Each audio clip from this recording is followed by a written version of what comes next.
Welcome back to my YouTube channel. ಹೇಗಿದ್ದರೆ ಎಲ್ಲರೂ ನಾವು ಆರಾಮಾಗಿದ್ದೇವೆ. ಇವತ್ತಿನ ವಿಡಿಯೋ ಬಂದು ನನ್ನ ಹಾಸ್ಟೆಲ್ ಲೈಫ್ ಹಾಗೂ ಕಾಲೇಜ್ ಲೈಫ್ ಸ್ಟೋರಿನ ನಿಮ್ಮ ಜೊತೆ ಶೇರ್ ಮಾಡ್ತಿದ್ದೇನೆ. ಅದಕ್ಕೂ ಮೊದಲು ಯಾರೆಲ್ಲ ನನ್ನ ಚಾನಲ್ನ ಮೊದಲನೇ ಬಾರಿಗೆ ನೋಡ್ತಿದ್ರೆ ಅಥವಾ ಸಬ್ಸ್ಕ್ರೈಬ್ ಮಾಡೋದು ನೋಡ್ತಿದ್ರೆ ಪ್ಲೀಸ್ ಸಬ್ಸ್ಕ್ರೈಬ್ ಮಾಡಿ ಹಾಗೂ ಸೈಡಲ್ಲಿರುವಂಥ ಬೆಲ್ ಬಟನನ್ನು ಕ್ಲಿಕ್ ಮಾಡಿ. ನಾನು ಮಾಡುವಂಥ ವಿಡಿಯೋದ ನೋಟಿಫಿಕೇಷನ್ ನಿಮಗೆ ಬರ್ತದೆ. ನೀವು ಆ ವಿಡಿಯೋನ ಫಸ್ಟ್ ನೋಡ್ಬೋದು. ಲೈಕ್ ಶೇರ್ ಕಮೆಂಟ್ ಮಾಡಿ, ಸಬ್ಸ್ಕ್ರೈಬ್ ಮಾಡಿ ಮಾತ್ರ ಮರಿಬೇಡಿ. ನಿಮ್ಮ ಸಪೋರ್ಟ್ ಯಾವಾಗಲೂ ಹೀಗೆ ಇರಲಿ. ಹಾಗಾದರೆ ವಿಡಿಯೋನ ಸ್ಟಾರ್ಟ್ ಮಾಡೋಣ. ಹೈಸ್ಕೂಲ್ ಮತ್ತು PU ಕಾಲೇಜ್ ಒಂದು 8 ಜನ ಒಟ್ಟಿಗೆ ಇದ್ವಿ ಫ್ರೆಂಡ್ಸ್. ಎಂತಾಯಿತು ಹೇಳಿದರೆ ಡಿಗ್ರಿ ಕೂಡ ಒಂದೇ ಕಾಲೇಜಲ್ಲಿ ಮಾಡುವ ಅಂತ ಒಟ್ಟಿಗೆ ಹೋದ್ವಿ. ಅಲ್ಲಿಗೆ ಹೋಗಿ ಆದಮೇಲೆ ಡೈಲಿ ಅಪ್ ಆ್ಯಂಡ್ ಡೌನ್ ಹೋಗಿ ಬರೋದು ತುಂಬ ಕಷ್ಟ ಆಗ್ತಿತ್ತು. ಎಂತಕ್ಕಂದರೆ ಲೇಟಲ್ಲ, ಸರಿಯಾಗಿ ಬಸ್ಸೆಲ್ಲ ಇರ್ತಿರಲಿಲ್ಲ ಇತ್ತು. ಮತ್ತು ಹಾಗೆ ಹಾಸ್ಟೆಲಲ್ಲಿ ಉಳ್ಕೊಳ್ಳುವ ಅಂತೇಳಿ ಹಾಸ್ಟೆಲಲ್ಲಿ ಅಡ್ಮಿಷನ್ ಎಲ್ಲ ಆಯಿತು. ಫಸ್ಟ್ ಡೇ ಎಂತಾಯಿತು ಹೇಳಿದರೆ ಹೋಗಿ ಆದಮೇಲೆ ನಾನಂದರೆ ಅಮ್ಮನನ್ನು ಬಿಟ್ಟು ಒಂದು ದಿನ ಕೂಡ ಇರಲಿಲ್ಲ. ಎಂತಾಯಿತು ಫಸ್ಟ್ ದಿನ ಹೋದಾಗ ತುಂಬ ಬೇಜಾರಾಯಿತು. ನಾನು ಅಮ್ಮನನ್ನು ತುಂಬ ನೆನಪು ಮಾಡ್ಕೊಳ್ತಿದ್ದೆ. ಅಮ್ಮನಿಗೆ ಕಾಲ್ ಮಾಡಿ ಹೋಗಿದ್ದೆ, ನನಗೆ ಆಗೋದಿಲ್ಲ ಅಮ್ಮ, ನಾನು ಬರ್ತೇನೆ ಮನೆಗೆ ಅಂತೇಳಿ. ಆ ಕಡೆಗೆ ಎಂತಾಯಿತು ಅಂತ ಹೇಳಿದರೆ 1 ದಿನ ಆಯಿತು, 2 ದಿನ ಆಯಿತು. ಹಾಗೆ ಮತ್ತು ನಾನು ವಾರ್ಡನ್ ಹತ್ರ ಹೇಳಿದೆ ನಾನು ಮನೆಗೆ ಹೋಗಿ ಬರ್ತೇನೆ ಆಯಿತು. ಹಾಗೆ 1 ವಾರ ಆದಮೇಲೆ ಫ್ರೆಂಡ್ಸ್ ಎಲ್ಲ ಒಟ್ಟಿಗೆ ಇದ್ರಲ್ಲ, ಒಟ್ಟಿಗೆ ಬೆಳಿಗ್ಗೆ ಊಟ ಎಲ್ಲ ಮಾಡುವುದು, ಮತ್ತು ಓದುವುದು ಮತ್ತು ಬರೆಯುವುದು, ಅಸೈನ್ಮೆಂಟ್ ಅದು ಇದೆಲ್ಲ ಮತ್ತೆ ಅಭ್ಯಾಸ ಆಯಿತಾ 2. ಮತ್ತು ಮನೆಗೆ ಬರಲಿಕ್ಕೆ ಮನಸ್ಸಾಗ್ತಿರ್ಲಿಲ್ಲ. ಎದ್ದು ಊಟ ಎಲ್ಲ ಮಾಡಿ ಕಾಲೇಜಿಗೆ ಒಟ್ಟಿಗೆ ಹೋಗೋದು ಫ್ರೆಂಡ್ಸ್ ಎಲ್ಲ ತುಂಬ ಖುಷಿ ಆಗ್ತಿತ್ತು. ಅಂತ ಮಾಡಿದರು ರಜೆ ಕೊಡ್ತಿರ್ಬೇಕಾದ್ರೆ ಕಾಲೇಜಿಗೆ ಯಾಕಾದರೂ ರಜೆ ಕೊಡ್ತಾರೆ ಎಂತಕ್ಕಂದರೆ ಕಾಲೇಜಲ್ಲಿ ಫ್ರೆಂಡ್ಸ್ ಎಲ್ಲ ಇದ್ದರು, ತುಂಬ ಗಮ್ಮತ್ತಾಗ್ತಿತ್ತು. ಕಾಲೇಜಿಗೆ ಹೋಗಬೇಕಾದ್ರೂ ಹಾಗೆ ಕಾಲೇಜಲ್ಲಿ ಅಸೈನ್ಮೆಂಟ್ ಮತ್ತು ಇಂಟರ್ನಲ್ಸ್, ಸೆಮಿಸ್ಟರ್ ಎಕ್ಸಾಮ್ ಅದೆಲ್ಲ ತುಂಬ ಮಿಸ್ ಮಾಡ್ಕೊಳ್ತಿದ್ದೀವಿ. ಈಗ ಕಾಲೇಜ್ ಲೈಫ್ ತುಂಬ ಮಿಸ್ ಮಾಡ್ಕೊಳ್ತಿದ್ದೇನೆ. ಬೇರೆ ಸ್ಟೂಡೆಂಟ್ಸನ್ನೆಲ್ಲ ನೋಡುವಾಗ ನಮಗೀಗ ಅನಿಸ್ತದೆ, ನಾವು ಕಾಲೇಜಲ್ಲಿ ಲೈಫನ್ನು ಮಿಸ್ ಮಾಡ್ಕೊಳ್ತಿದ್ದೇವಲ್ಲ, ಇನ್ನೂ ಸಹ ನಮಗೆ ಇವಾಗಲೂ ನಾವು ಕಾಲೇಜಿಗೆ ಹೋಗಬೇಕಿತ್ತು ಹಾಗೆಲ್ಲ ಅನಿಸ್ತಾ ಉಂಟು. ಮತ್ತು ಅಂತ ಹೇಳಿದರೆ ಕಾಲೇಜ್ ಡೇ, ಇನಾಗ್ರೇಷನ್ ಫಂಕ್ಷನ್ ಮತ್ತು ಕಲ್ಚರಲ್ ಪ್ರೋಗ್ರಾಮಿಗೆಲ್ಲ ರೆಡಿ ಆಗೋದು ಅದೆಲ್ಲ ತುಂಬ ಖುಷಿ ಆಗ್ತದೆ. ಅದನ್ನೆಲ್ಲ ತುಂಬ ಮಿಸ್ ಮಾಡ್ಕೊಳ್ತಿದ್ದೇನೆ ಇವಾಗ. ಬೇರೆ ಕಾಲೇಜಿಗೆ ಹೋಗುವ ಮಕ್ಕಳನ್ನೆಲ್ಲ ನೋಡುವಾಗ ನಾವು ಸಹ ಕಾಲೇಜಿಗೆ ಇನ್ನೂ ಸಹ ಹೋಗ್ಬೋದಿತ್ತು. ಹಾಗೆ ಅಂತ ಹೇಳಿದರೆ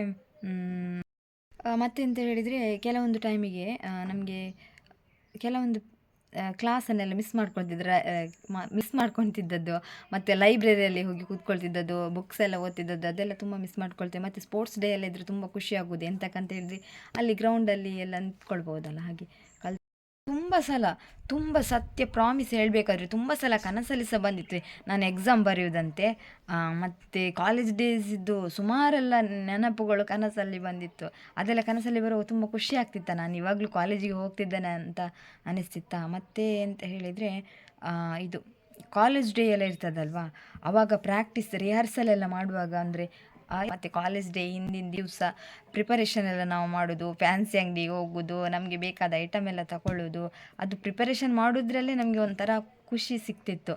ಕಾಲೇಜ್ ಡೇ ಬಂತಂತೇಳಿದರೆ ಆ ಕಾಲೇಜ್ ಡೇಟ್ ಗೊತ್ತಾದ ಮೇಲೆ ಅಂತೂ ತುಂಬ ಖುಷಿ ಆಗ್ತದೆ. ಇನ್ನು ದಿನ ಲೆಕ್ಕ ಮಾಡೋದು, ಇಷ್ಟು ದಿವಸ ಉಂಟಲ್ಲ, ಒಂದು ಕಾಲೇಜ್ ಡೇ ಆದಮೇಲೆ ಮತ್ತೆ ಬೇಜಾರಾಗ್ತಿತ್ತು. ಹಾಗೆ ಮತ್ತೆ ಅಂತ ಹೇಳಿದರೆ ಹೇಗೂ 2 ವರ್ಷ ನಾನು ಹಾಸ್ಟೆಲಲ್ಲಿ ಇದ್ದೆ.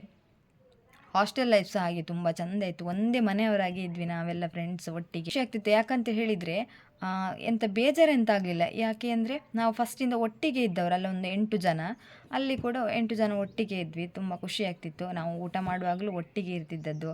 ಎಂಥ ಎಕ್ಸಾಮಿಗೆ ಓದುವಾಗ ಮತ್ತು ಎಕ್ಸಾಮಿಗೆ ಓದುವುದು ಎಕ್ಸಾಮಿಗೆ ನಾವು ಯಾವ ರೀತಿ ಓದ್ತಿದ್ದೇವೆ ಅಂತ ಹೇಳಿದರೆ, ಒಬ್ಬರು ಚೆಂದ ಓದ್ತಿದ್ರು. ನಾವಂದರೆ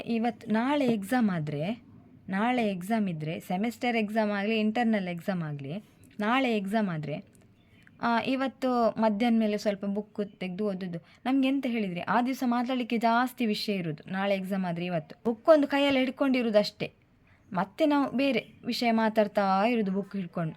ಆಮೇಲೆ ಎಂತ ಗಂಟೆ ಆಗ್ತದೆ, ಇನ್ನೂ ಸ್ವಲ್ಪ ಒಂದು ಮಧ್ಯಾಹ್ನ ಮೇಲೆ ಸೀರಿಯಸ್ ಆಗಿ ಓದಬೇಕಂತೇಳಿ ಕೂತ್ಕೊಳ್ಳು. ಮಧ್ಯಾಹ್ನ ಮೇಲೆ ಓದಲಿಕ್ಕೆ ಕೂತ್ಕೊಂಡಾದ್ಮೇಲೆ ಮತ್ತೆ ಅಲ್ಲೊಂದು ಮೀಟಿಂಗ್ ಆಗ್ತದೆ. ಶೇರ್ ಹಾಕಿ ಎಂತಾದರೂ ತಗೊಂಡು ಬರುವ, ಎಂತಾದರೂ ತಿನ್ನಲಿಕ್ಕೆ ಎಂತಾದರೂ ತಗೊಂಡು ಬರುವಂತ. ಅಲ್ಲಿ ಶೇರ್ ಹಾಕಿ ತಿಂಡಿ ತಗೊಂಡು ಬಂದಾಯಿತು. ಅದು ತಿಂಡಿ ತಿಂದಾಯಿತು. ಸ್ವಲ್ಪ ಹೊತ್ತು ಅಲ್ಲಿ ಸ್ವಲ್ಪ ನಮ್ಮದು ಮೀಟಿಂಗ್ ಎಲ್ಲ ಆದಮೇಲೆ ಮತ್ತೆ ರಾತ್ರಿ ಆಯಿತು. ರಾತ್ರಿ ಇನ್ನು ಊಟ ಮಾಡಿ ಸೀರಿಯಸ್ ಆಗಿ ಓದಬೇಕು, ಎಂತ ಮಾತಾಡಲಿಕ್ಕಿಲ್ಲ ಅಂತೇಳಿ ದೂರ ದೂರ ಹೋಗಿ ಬುಕ್ ಇಟ್ಕೊಂಡು ಓದಲಿಕ್ಕೆ ಕೂತ್ಕೊಳ್ಳೋದು. ಅಲ್ಲಿ ಯಾರಾದರೂ ಮತ್ತೆ ಕಾಮಿಡಿ ಮಾಡೋದು, ಅದಕ್ಕೆ ನೆಗಾಡೋದು, ಅಲ್ಲಿಗೆ ಆಯಿತು 10 ಗಂಟೆ ಟೈಮ್. ಮತ್ತೆಂತ ಮಾಡೋದು, ಓದಿ ಆಗೋದಿಲ್ಲ. ಒಂದು ಇಡೀ ಬುಕ್ಕಲ್ಲಿ ಒಂದು 5 ಪೇಜ್ ಸಹ ಓದಿ ಆಗಿರುವುದಿಲ್ಲ. ಮತ್ತೆಂತ ಮಾಡೋದು, ಅರ್ಧ ರಾತ್ರಿಗೆ 2 ಗಂಟೆಗೆ ಹೀಗೆಲ್ಲ ಎದ್ದು ಅಲ್ರಾಮ್ ಎಲ್ಲ ಇಟ್ಟು ಎದ್ದು ಓದೋದು. ಹಾಗೆಲ್ಲ ಮಾಡ್ತಿದ್ದೆ. ಎಷ್ಟು ಮಿಸ್ ಮಾಡ್ಕೊಳ್ತಿದ್ದೇವೆ ಅಂದರೆ ತುಂಬ ಮಿಸ್ ಮಾಡ್ಕೊಳ್ತೀವಿ ಕಾಲೇಜ್ ಲೈಫ್ ಮತ್ತು ಹಾಸ್ಟೆಲ್ ಲೈಫು. ತುಂಬ ಖುಷಿ ಆಗ್ತಿತ್ತು. ಮತ್ತೆ ಎಂತ ಹೇಳಿದರೆ ಇನ್ನೂ ಸಹ ಕೆಲವೆಲ್ಲ ನೆನಪುಗಳು ಉಂಟು, ಆದರೆ ಈಗ ಹೇಳ್ತಿರ್ಬೇಕಾದ್ರೆ ನೆನಪಿಗೆ ಬರುವುದಿಲ್ಲ. 4th ಸೆಮ್ ಆದಮೇಲೆ ಅಲ್ವಾ 1-2 ತಿಂಗಳು ರಜೆ ಕೊಡ್ತಾರೆ. ಹಾಗೆ ನಾನು ಮನೆಗೆ ಬಂದೆ ರಜೆಯಲ್ಲಿ. ಮನೆಗೆ ಬಂದಾದಮೇಲೆ ಮತ್ತೆ ಫೈನಲ್ ಇಯರಿಗೆ ಮತ್ತೆ ಪುನಃ ಹಾಸ್ಟೆಲ್ಗೆ ಹೋಗಲಿಕ್ಕೆ ಮನಸ್ಸಾಗಲಿಲ್ಲ. ಫೈನಲ್ ಇಯರ್ ಫುಲ್ಲು ಮನೆಯಿಂದ ಹೋಗಿ ಬಂದು ಅಪ್ ಆ್ಯಂಡ್ ಡೌನ್ ಮಾಡಿದ್ದು. ಹಾಗೆ ಮತ್ತೆ ಕಾಲೇಜ್ ಮತ್ತೆ ಅಂತ ಹೇಳಿದರೆ, ನಾನು ಯಾವ ಆ್ಯಪ್ನಲ್ಲಿ ವೀಡಿಯೋನ ಎಡಿಟ್ ಮಾಡ್ತೇನಂತ ಕೇಳಿದರು ಕೆಲವರು. ನಾನು ಇನ್ಶಾಟ್ ಅಂತ ಒಂದು ಆ್ಯಪ್ ಉಂಟು, ಆ ಆ್ಯಪ್ನಲ್ಲಿ ನಾನು ವೀಡಿಯೋನ ಎಡಿಟ್ ಮಾಡ್ತೇನೆ. ಮತ್ತು ತಮ್ನೇಲ್ ಯಾವ ಆ್ಯಪ್ನಲ್ಲಿ ಕ್ರಿಯೇಟ್ ಮಾಡೋದು ಅಂತ ಹೇಳಿದರೆ ಪಿಕ್ಸಾರ್ಟ್ ಅಂತ, ಆ ಆ್ಯಪ್ನಲ್ಲಿ ತಮ್ನೇಲನ್ನು ಕ್ರಿಯೇಟ್ ಮಾಡ್ತೇನೆ. ಇನ್ಶಾಟ್ ಆ್ಯಪ್ನಲ್ಲಿ ವೀಡಿಯೋನ ಎಡಿಟ್ ಮಾಡೋದು ತುಂಬ ಅಂದರೆ ತುಂಬ ಸುಲಭ. ಮತ್ತು ಪಿಕ್ಸಾರ್ಟ್ನಲ್ಲಿ ತಮ್ನೇಲ್ ಕ್ರಿಯೇಟ್ ಮಾಡೋದು ಕೂಡ ತುಂಬ ಸುಲಭ. ಒಂದು ವೀಡಿಯೋ ಮಾಡ್ತೇನೆ ಇನ್ಶಾಟ್ನಲ್ಲಿ, ವೀಡಿಯೋ ಹೇಗೆ ಎಡಿಟ್ ಮಾಡೋದು ಅಂತೇಳಿ ಒಂದು ವೀಡಿಯೋ ಮಾಡ್ತೇನೆ ನಾನು. ನೆಕ್ಸ್ಟ್ ಎಂತ ಹೇಳಿದರೆ, ಮತ್ತು ತುಂಬ ಜನ ಕೇಳಿರುವಂಥ ಪ್ರಶ್ನೆ, ಪ್ರತಿ ಹತ್ರ ಸಹ ತುಂಬ ಜನ ಕೇಳಿದರು, ನನ್ನ ಹತ್ರ ಸಹ ತುಂಬ ಜನ ಕೇಳಿದರು. ಎಂತ ಹೇಳಿದರೆ, ನಿಮಗೆ ಯೂಟ್ಯೂಬಿಂದ ಸ್ಯಾಲ್ರಿ ಬಂತಾ, ರೀಲ್ಸ್ ಮಾಡ್ತಿರಲ್ಲ ನಿಮಗೆ ಸ್ಯಾಲ್ರಿ ಬರ್ತದಾ, ಎಷ್ಟು ಸ್ಯಾಲ್ರಿ ಬಂತೆಲ್ಲ ಕೇಳ್ತಿದ್ರು. ಹೇಳ್ತಿದ್ರು ನನ್ನ ಹತ್ರ. ನಾನು ಎಂತ ಹೇಳಿದರೆ, ನಮಗೆ ರೀಲ್ಸಿಂದಾಗಲಿ ಯೂಟ್ಯೂಬಿಂದಾಗಲಿ ಯಾವುದೇ ರೀತಿಯ ಇನ್ಕಮ್ ಬರಲಿಲ್ಲ, ಸ್ಯಾಲ್ರಿ ಬರಲಿಲ್ಲ, ಹಣ ಬರಲಿಲ್ಲ. ಎಂತ ಕೇಳಿದರೆ, ನಾವು ಇವಾಗಷ್ಟೇ ಯೂಟ್ಯೂಬ್ ಚಾನಲ್ ಸ್ಟಾರ್ಟ್ ಮಾಡಿದ್ದಷ್ಟೇ, ಅದಕ್ಕೆ ಸುಮಾರೆಲ್ಲ ಪ್ರೊಸೀಜರ್ ಉಂಟು, ಅದೆಲ್ಲ ಕಂಪ್ಲೀಟ್ ಆಗಬೇಕು ಅಷ್ಟೇ. ಎಂತ ಹೇಳಿದರೆ, ಮತ್ತು ಕಾಲೇಜ್ ಲೈಫ್ ಹಾಗೂ ಹಾಸ್ಟೆಲ್ ಲೈಫ್ನ ಬಗ್ಗೆ ನಿಮ್ಮ ಜೊತೆ ಶೇರ್ ಮಾಡಿದ್ದೇನೆ. ನಿಮಗೆ ಈ ವ್ಲಾಗ್ ಇಷ್ಟ ಆಗಿದ್ದರೆ ಒಂದು ಲೈಕ್, ಶೇರ್, ಕಮೆಂಟ್ ಮಾಡಿ, ಸಬ್ಸ್ಕ್ರೈಬ್ ಮಾಡಿ, ಸಪೋರ್ಟ್ ಮಾಡಿ. ನೆಕ್ಸ್ಟ್ ವ್ಲಾಗಲ್ಲಿ ಸಿಗೋಣ. Thank you for watching.